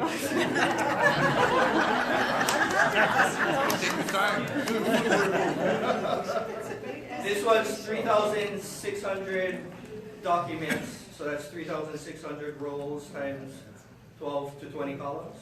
Somebody do the math for how many columns that is? I think I've done my share. Somebody else step in and give me the one column that gives me that hyper accurate. I'm teasing. So this is also the demographic shift, right? 1850s, Hawaii has 80,000 people. 1890s, 40,000 people. So this is where you see that bully. Yep. Demographics is shifting in that same period here. When do Hawaiians start to get outnumbered? Here. Look how many foreigner population does not explode to the 1870s. Yeah? This is the misnomer. We think this graph is in 1840 or in 1820 and they're like taking us over. They're outnumbered 80 to 1. There's 1,000 foreigners. There's 80,000 of us in 1850. Most frequently purchased size piece of land was 50 acres. Yeah, so I did the thing, found out which plot size of land was the most frequent.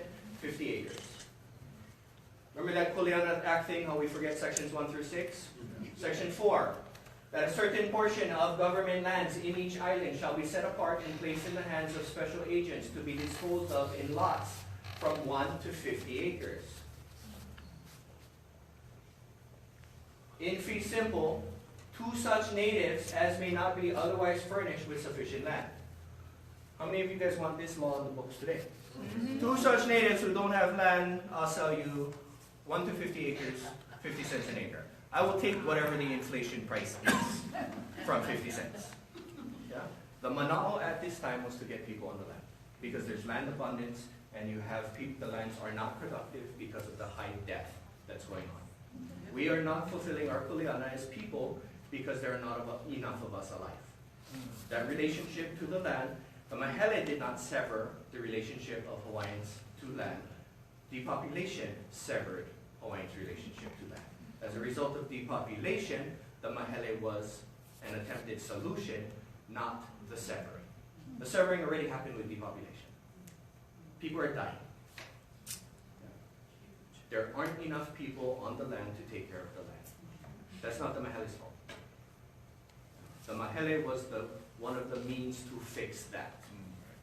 Yeah. With foreigners chirping and saying, hey, this private property thing is a good idea. Yes, I concede. But the problem that was faced was unproductivity due to depopulation. What we're doing now is not working. Yeah? You got Francine and all of those guys coming in the 1700s saying there is not an acre of land that could be more productive. 1850, you got weeds all over the place. Why? Because there's 400,000 people, now there's 80. 1/5 the population. Let's have 1/5 of us do the work that all of us do in this room. How can? Who can? Yeah, cannot. Section 4. This government land shows up in Royal Patent Grants, doesn't show up in the 28,000 acre statistic because it's not a Kuleana Act thing, it's a Minister of the Interior thing. Two different things. This side, if it's this color, it's larger. If it's that color, it's smaller. This is acreage. So in all these years, Hawaiians outpurchased by acreage non-Hawaiians. So this shows how those 5 large statistics, if you just look at the statistics, foreigners bought 380,000 of 600,000 acres of land. Yeah, in 5 purchases. These 5 purchases didn't mean I couldn't buy land in Honolulu. Didn't mean I couldn't buy land. Maybe if I was in Kau, maybe I was out of luck because 167,000 acres went to one guy. Or maybe people weren't living there at that time too. Go write that book, tell that story so I can share that story. Yeah. But as you can see, even by purchase amount, Hawaiians are out purchasing by acreage too in the majority of the years. And the ones that they're not, it's very close. It's very small.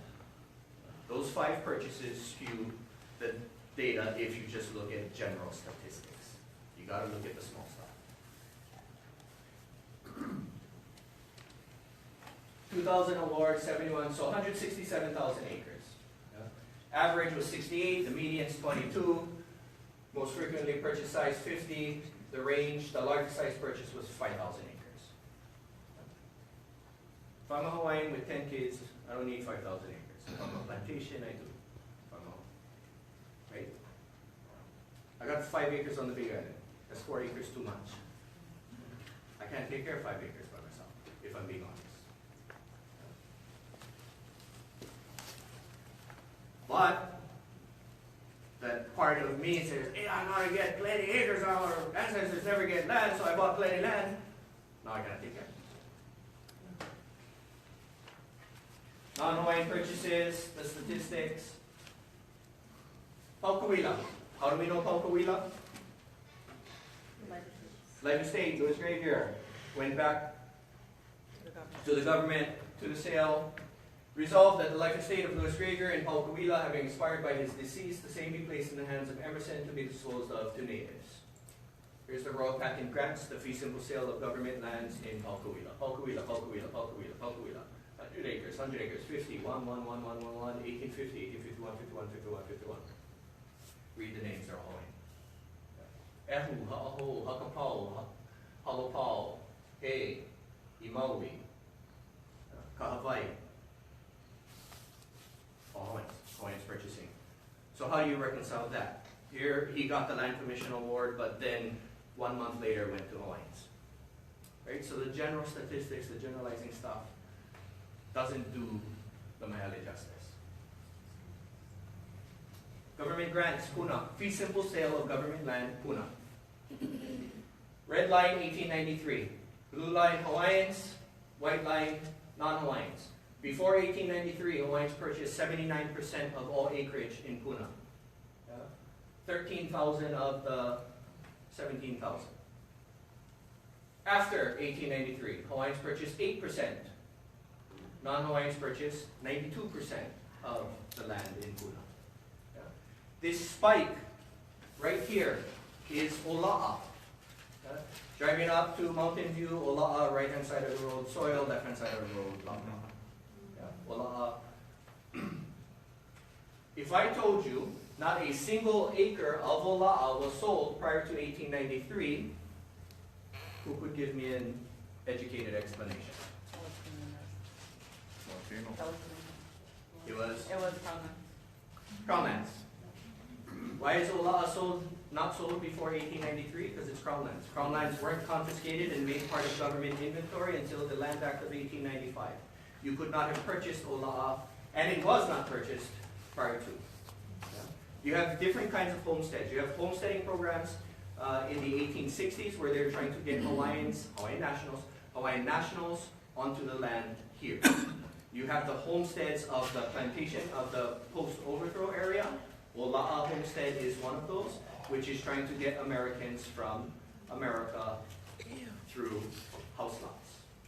Sanford Dole was, in his policy, was actually anti-plantation. Sanford Dole, in his mentality, was followed along the lines of Thomas Jefferson. Thomas Jefferson was the yeoman farmer. The way you build a country is on the back of small farms, 50 acres. Public land survey system, 50-acre lots. Divide America, that's the north, the south, you have the plantations. That yeoman farmer is Dole. Under Dole's governorship, he reduces the largest sale of government land from like 2,000 acres to 1,000 acres. If you're pro-plantation, why are you making it smaller? So you have kind of competing. I'm not saying Dole's a good guy and he's not an apologist for Dole. I'm saying even within that hui, there are different ideologies that were in place. The sugar planters wanted the plantations. Dole wanted to build Hawaii as a yeoman farmer, small farms, homesteads. And that's what he was doing with these kinds of homesteading acts. Here's Ola'a. Onome, Kawano, Shikake, Peck, Trowbridge, Onome, Shikake, Jane, Staples, Turner, Jansen. The majority of the purchases of lands post-overthrow. Foreigners are buying post-overthrow. The population doesn't fully until 1880s. Here's Maheleko, there's Ola'a, Kokamehmed III, comments. I can echo one question. Yep. So as you're counting the population changing, at that point when the plantation comes in, there's a lot of intermarrying, right, with the foreigners. So there you go again. How do you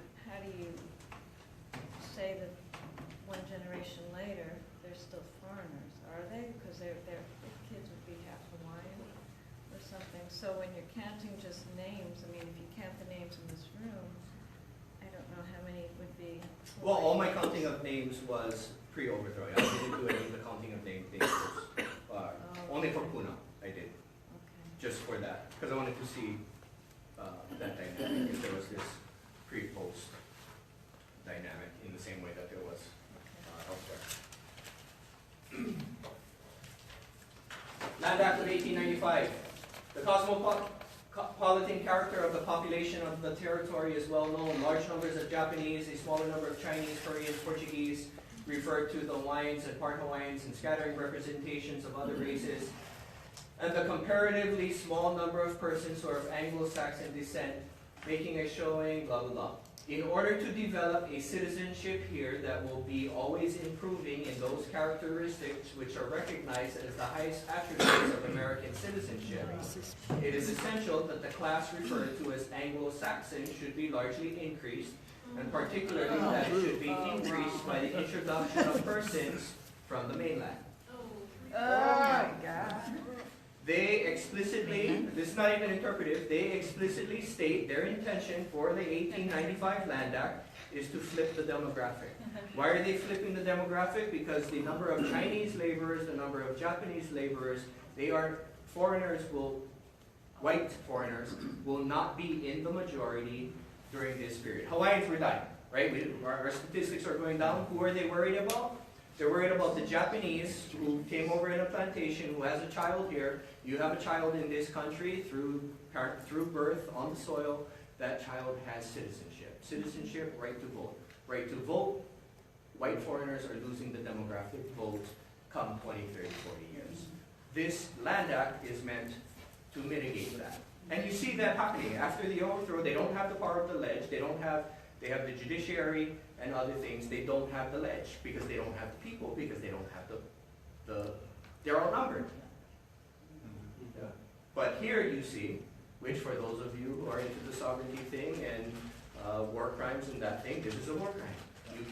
You can't bring in an influx of foreigners to offset the population. Just saying. Will you be addressing that commission January 16th and 17th on their arrival from The Hague?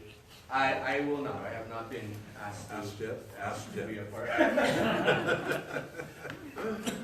As of yet, little had been done in the way of introducing Americans from the mainland to these islands, although the preparation of the Act of 1895 was distinctly made with that object in view. The thing I love about our history is I don't have to interpret anything. They say it themselves. Frio Lessonolodio. It's in there. You just gotta go find it and read it. I'm not interpreting what his intention is. Dole is telling you, we did this to flip the demographic. And that's the original document where he's trying to introduce the language of mainland. In that building over there, in the Dole collection. Government grants Halilea Kauai. So looking for another example. Long story short, you don't have that huli that you have in Puna. Yeah? What you have happening in Kauai is the sale of Anahola and the sale of Hanalei. Crown lands. They're not sold till the 1900s, 1910s. Why? Because after 1893, the 1895 Land Act confiscated, said what was inalienable is now alienable, now we can sell it to ourselves. Who was leasing this? Sugar. Who bought it after? The guy who was leasing it, the guy who overthrew the country. That's the overthrow, not the Maile. Hanalei, George Clooney descendants. That's Hanalei. George Clooney descendants is Hanalei.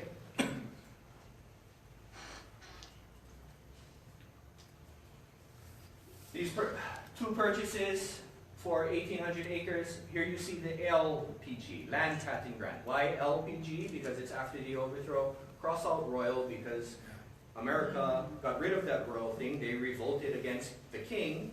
So we don't want any semblances of monarchy if we're trying to annex to the Republic of the United States. So they cross out royal, write inland, create a republic rather than a monarchy, and they're doing all these things to try to be more American-like and less monarchical. Like one of the obvious, cross out royal, write inland. And that's how you know. You see a land patting grant, post overthrow. You don't have to know the number, post overthrow. Land patting grant 4845 to Albert Wilcox. This is Albert Wilcox Jr. Albert Wilcox Sr. purchases 20 acres. Albert Wilcox Sr. marries Konihiki. Albert Wilcox Jr., Hawaiian about Hanalei. But then you throw the sugar thing in and the overthrow thing, and then we get more layers of complication with, okay, yeah, but that's the sugar Hawaiians, not the Hawaiians who didn't get land and got lost their gun. Not the royalist Hawaiians, but then you get all of these consent to that right there, and in conformity with Section 17 of Part 4 of the Land Act of 1895. This is all made possible by the Land Act. In the deed. No Land Act, no deed, no overthrow, no Land Act, no Land Act, no bully, no bully, we all have land today. If it were that simple. What shaped today's reality? Right? So here I'm saying it's not the Maile, but obviously something changed because we don't have land, we're not in control. Yeah? 1893 overthrow, 1895 arrest of the Queen, 1895 Land Act changes land law, 1895 Land Act confiscates the Crown lands, 1898 attempt to annex the United States, 1900s Dole is dealing with the fisheries. How do we get rid of these fishery things? Because there is an anomaly that we don't have in America, is this fishery thing where fisheries were given to Konahikis and Konahikis had fishing rights, and it was a whole different thing. They got rid of that in the 1900s. Then in 1903, they bring the Torrens land system. The Torrens Bureau of Conveyance is a system of recording. You record title, you do not adjudicate title. There's no judge that says, yes, you own it. But you have documented evidence, documented evidence, documented evidence. When you gotta go to court, you compile all that evidence. When a judge adjudicates, then you have a judgment. Yes, you own this because a judge said. Land court, court of adjudication. This is, W.D. Alexander was sent to Australia to figure out, hey, how did they dispossess those Aboriginals down there? Land court, Torrens system. Hey, got rid of the Aboriginals' rights to land. Hey, we got this anomaly over here with subject to the rights of native tenants. The Torrens system is judge-made law. Who's the judges in 1903? The guys who just overthrew the government. So you have a adjudication by a judge that's linked to the guys who just overthrew the government. So it's them adjudicating their own stuff to create security of title, right? Because if you're trying to build Hawaii in this post-overthrow world, you need land security. You have this subject to the rights of native tenants thing, you have 80 heirs that have died, and you have all of these claims and potential claims. Well, just take it to land court and that'll clean title. This was a tool of the plantations to clear title. The only people that are, I'm generalizing, so don't come back, hey, there's this one, look. The only people that used land court in the early 1900s were the plantations. With the who? Plantations. Yeah.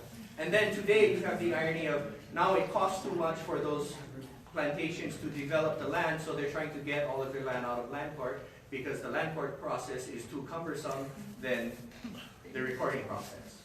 So now they're trying to get their land out of land court. When they benefited for 100 years, you can't adverse possess, you can't do a whole bunch of things to land courted land. So for 100 years they benefited from the system. Now that it's that is not a benefit, now they want to pull it out.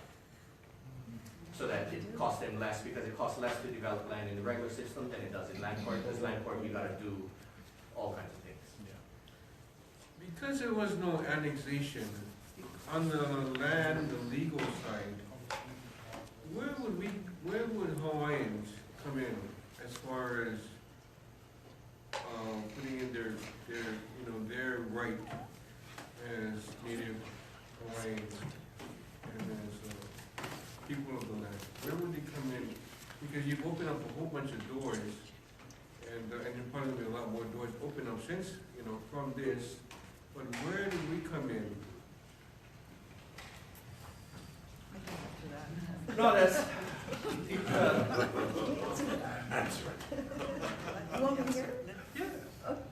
Okay, this is all great, but how does it help our people? Right.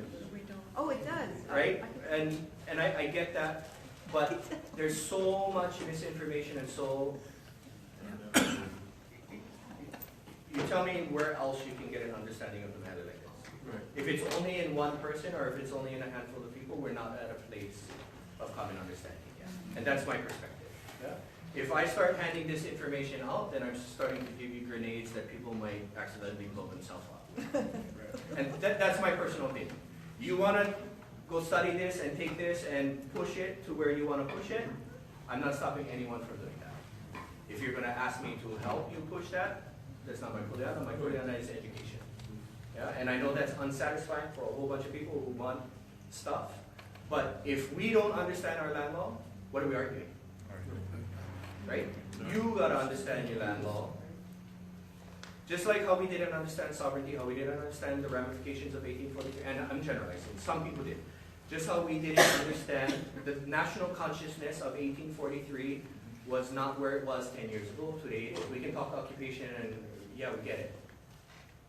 10 years ago, no, there were still signs that said decolonize Hawaii at La Ho'iho'ea and La Pu'uko'a.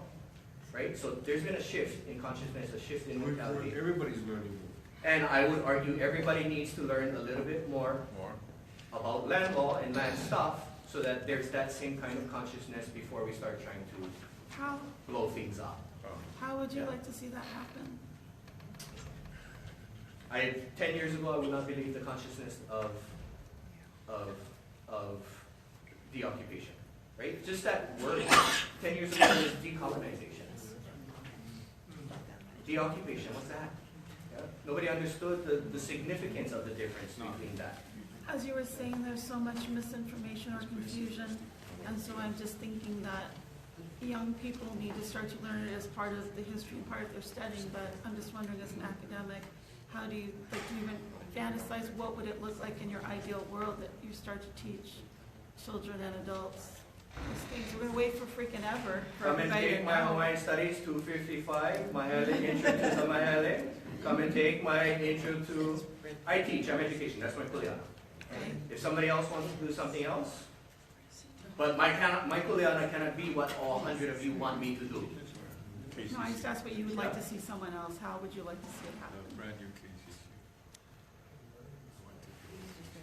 I give the generic education, and I use the sovereignty, the occupation as the, who knew 10 years ago we would be where we're at? Is it fast enough? Probably not.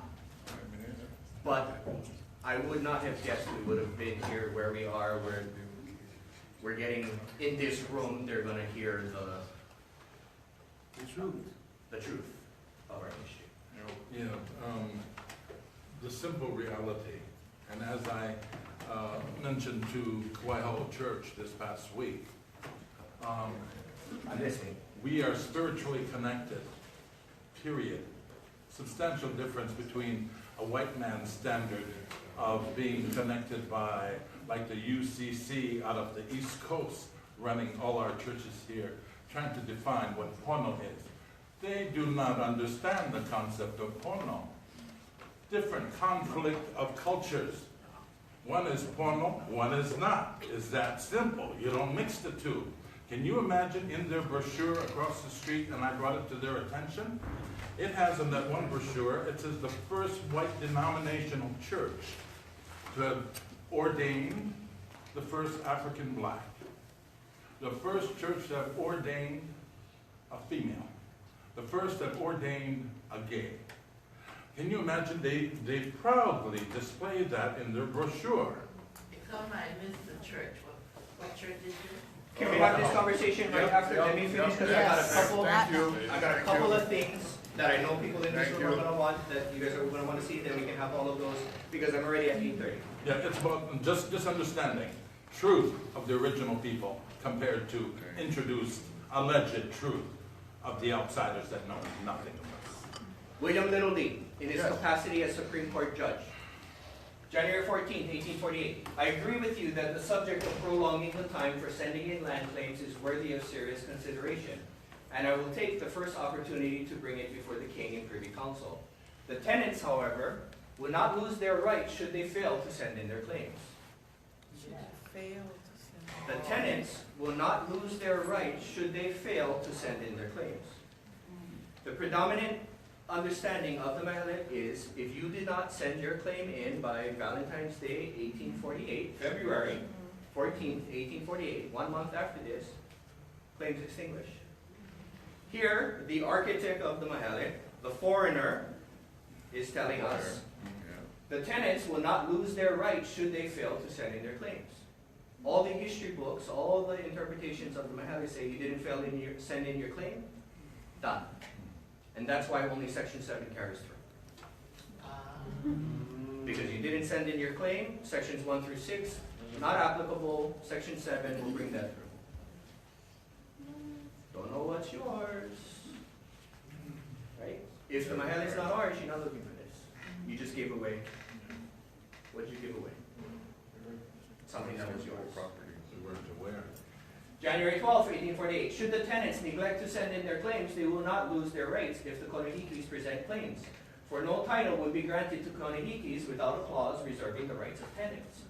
To preserve the rights of the tenants in their land is not all we seek. We seek not only to preserve their rights, but to measure them and give them form. Yes, these rights are good, but if you can't manifest those rights, we're trying to get you on the land. We're not trying to give you hypothetical rights to land, we're trying to get you on the land.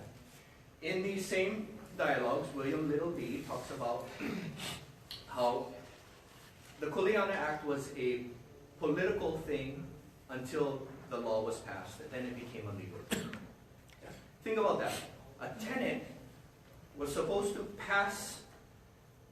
put in their claim between 1846 and 1848 for a law that was passed in 1850. The Kuleana Act is passed in 1850, yet somehow I'm supposed to have put in a claim 2 years earlier for a law that's passed 2 years from now. Yeah. So you guys all got to put in a claim. We're not going to tell you about it, but I'll tell you about it 2 years from now. Sorry if you guys didn't. Does that make sense? No. And William Little D explains that there is no law now on the books, but if you, he's writing these letters to the missionaries, the heads of the church, the missionaries out in Wailua and out in these different places. And he's telling them, tell the people to submit their claims. Later on, we'll retroactively pass the law. Right now, we don't have the law, but without their claims, I can't use the Land Commission as a mechanism to divide. Right? So he's doing all of this in January. Just get your claims in, then we'll get the law passed after, but without the claims, I can't use the Land Commission to do this. And all of that's in these letters. But yet, Chidan and others tell us, you didn't file your claim, extinguish. Rights are gone. But, in his own words, he says that's not true. So we have more rights preserved for us than we know and we understand. Right? But, if you want to give away the Maile, what else are you giving away? A whole bunch of rights to land that your ancestors preserved for you. That in 1893 and 1895, that interpretation was shifted. Something was overthrown in 1893. It was our Hawaiian thought, it was our Hawaiian perspective, our Hawaiian way of doing things, our Hawaiian way of seeing. That was overthrown. The overthrow was not inconsequential. The laws. The laws protected, while Hawaiians are driving, I'll use Keanu's metaphor, while Hawaiians are driving the airplane, while the pilot's Hawaiian, we all think the plane we're in is American Airlines. Not knowing, behind that sticker that says American Airlines, it's Hawaiian Air. The Maile is Hawaiian Airlines. We think it's American Airlines. That's our fault, not our ancestors.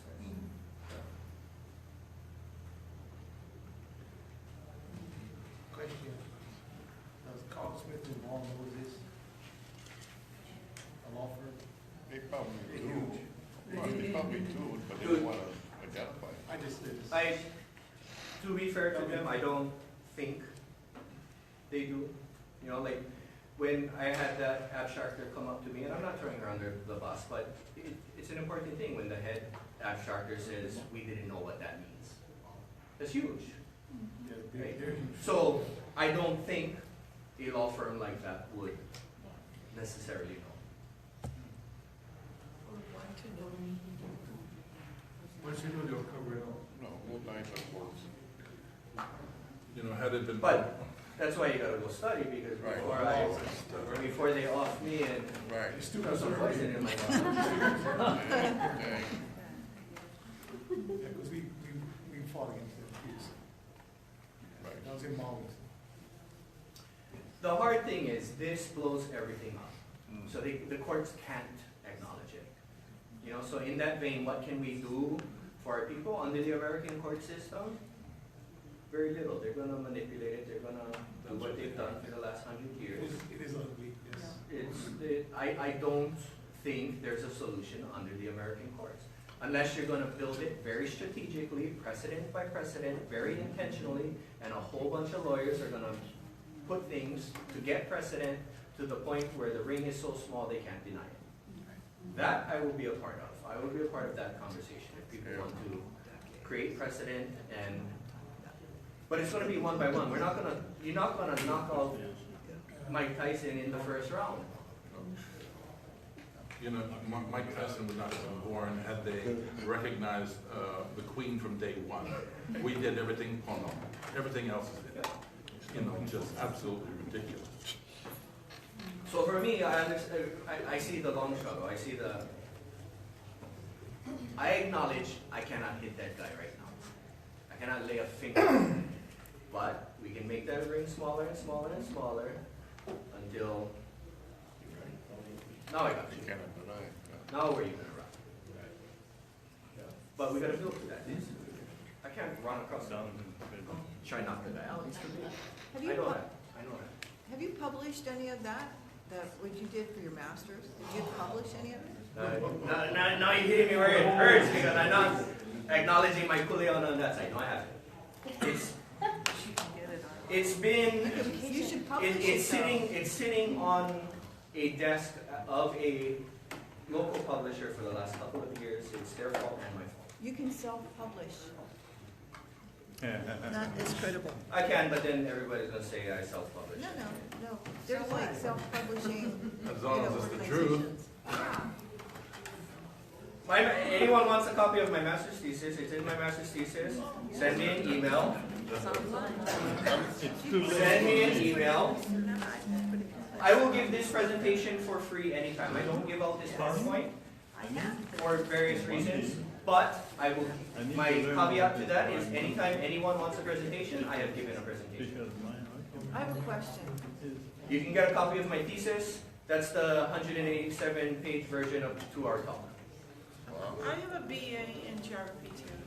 I started out with GIS, cartography, and remote sensing. Got my degree in 1993. I was too far ahead of myself, but I purposely did it because I wanted to inventory and make sure the inventory was there for the ceded lands. Sorry, guys. So that's how come I jumped into the geography department to do that. Now we have what's today. That's how I was looking at your last slide.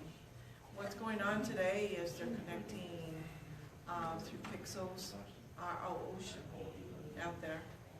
And it's they're connecting to the oil research because I attend a lot of these hearings. I mean, this community stakeholder meetings. So like William Isla, yeah, Wailua, and then right up like 5 miles offshore. So they're connecting the genealogy, how like the Emerson thing, and Wailua, and then now they're desperately trying to do the oral connection to right offshore here in Waikiki and Pearl Harbor. So I'm just kind of curious where we're going to take this because. Let's have that conversation after. Let me hand it back to Lynette and the Hui Aloha Aina so we can close this at hopefully 15 minutes after 8:30. But I will be around to answer that question.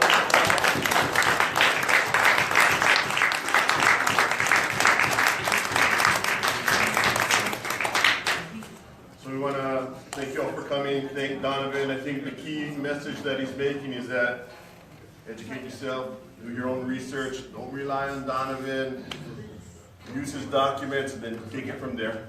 Because we all got our own change. And we're going to end it tonight. And if you guys have any questions for Donovan, you can come see him after. be respectful of his time because he's given us almost 3 hours already. So thank you all for coming. Have a good night, and also hope you felt refreshments.